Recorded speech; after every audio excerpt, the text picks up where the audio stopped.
আজকে আমরা শিখব কিভাবে একটা যৌগের আণবিক ভর বের করা যায়। তো দেখো আমরা এই যে একটা প্রশ্ন দেওয়া আছে, বলছে NH3 এর আণবিক ভর কত।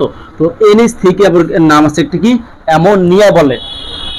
তো অ্যামোনিয়ার কি আমরা কি করব, আণবিক ভর বের করব। তো দেখো আমাদের আণবিক ভর বের করতে গেলে অবশ্যই জানতে হবে কি প্রত্যেকটা মৌলের পারমাণবিক ভর জানতে হবে।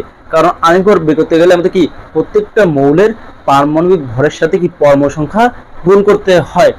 তাহলে অবশ্যই আমাদের কি জানতে হবে, প্রত্যেকটা মৌলের আণবিক ভর জানতে হবে।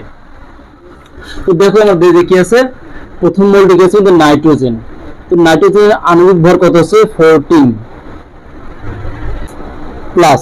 তো এখন আমরা কি করব, হাইড্রোজেনের পারমাণবিক ভর বসাবো। তো হাইড্রোজেনের পারমাণবিক ভর কত হচ্ছে 1 ইনটু, তো দেখো এর সাথে কয়টা পরমাণু সংখ্যা আছে 3টা, তাই আমরা 3 দিয়ে করব গুণ করব ইকুয়াল 14 প্লাস 3, তাহলে কত আসলো 17।